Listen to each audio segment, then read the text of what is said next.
کیا آپ نے کبھی غور کیا ہے کہ صرف ایک زبر یا پیش بدلنے سے پوری بات کا مطلب کیسے الٹ سکتا ہے؟ السلام علیکم محترم ناظرین گرامی، آئیے آج سے ہم درس نظامی میں پڑھائے جانے والے فنون کا الگ الگ تعارف حاصل کرتے ہیں، اور ان فنون میں سے ایک انتہائی اہم فن ہے علم النحو۔ اس فن کی ایک بڑی مشہور اور جامع تعریف ہے، هو علم بأصول يعرف بها أحوال أواخر الكلم الثلاث من حيث الإعراب والبناء وكيفية تركيب بعضها مع بعض۔ مطلب یہ ہے کہ علم النحو وہ علم ہے جو ہمیں یہ بتاتا ہے کہ عربی الفاظ جملے میں کس طرح استعمال ہوں گے، ان کے آخر پر کون سی حرکت آئے گی، اور ایک لفظ دوسرے لفظ سے کس طرح جڑ کر مکمل اور بالکل درست معنی پیدا کرتا ہے۔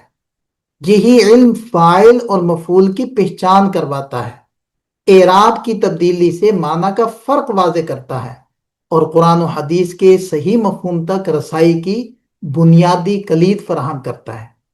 اس کو اور زیادہ آسان الفاظ میں سمجھنے کی کوشش کرتے ہیں کہ علم النحو وہ علم ہے جو الفاظ کی آخری حالت، یعنی الفاظ کے معرب یا مبنی ہونے کو واضح کرتا ہے، جملے کی ساخت اور الفاظ کے باہمی تعلق کو بتاتا ہے۔ یہ بتاتا ہے کہ جملے میں کون فاعل ہے، کون مفعول، کس پر رفع، کہاں نصب اور کہاں جر آئے گا۔ اور سب سے اہم بات یہ کہ نحو کے ذریعے معنی کی درست سمجھ حاصل ہوتی ہے، اور غلطی یا تحریف کا دروازہ ہمیشہ کے لیے بند ہو جاتا ہے۔ اگر حرکت بدل جائے تو معنی بھی بدل جاتے ہیں۔ اس کی ایک آسان سی مثال ہم لوگ لیتے ہیں۔